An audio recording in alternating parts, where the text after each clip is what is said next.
Hey everyone, Wiggles here. In this video, I'm going to show you how you can connect your Switch to your monitor. It's actually really easy to do, but there aren't any good tutorials on it, so I figured I'd make this video for you. So what you'll need is the docking station and an AC adapter and an HDMI cable. It's recommended that you use the ones that come with the Switch because that will work every single time. But in this video, I'm showing you a method with both third-party ones and it still works. So for the AC adapter, in order for that to work though, you have to have it connected into an actual outlet or else the power source won't be strong enough. So the AC adapter is in a typical outlet, just like a regular Switch would be, and the HDMI cable actually goes all the way into the monitor. So here's the other side of the HDMI cable.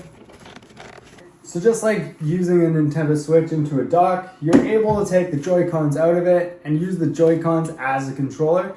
Make sure the Switch is connected to the little bottom part, and then turn on your Switch, and it should just function just like any other TV. And once you connect it, you may notice that the monitor doesn't change right away, and that might be because you might have another source already connected into it, like I do right now. And every monitor is different, so you might have to unplug the other source in order for it to work. If there are options for other sources on it, you probably can do it in the monitor itself. So you could just try going into the settings on the bottom right here and changing the input on the monitor this way. I'm going from DisplayPort to HDMI.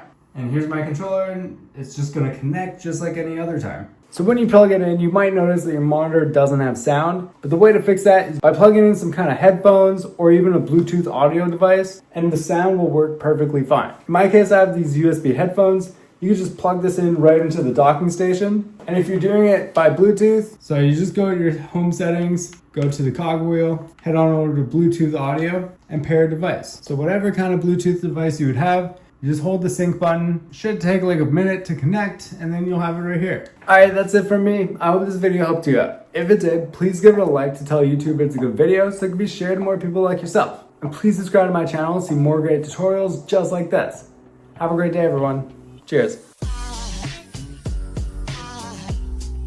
Aside from my soul.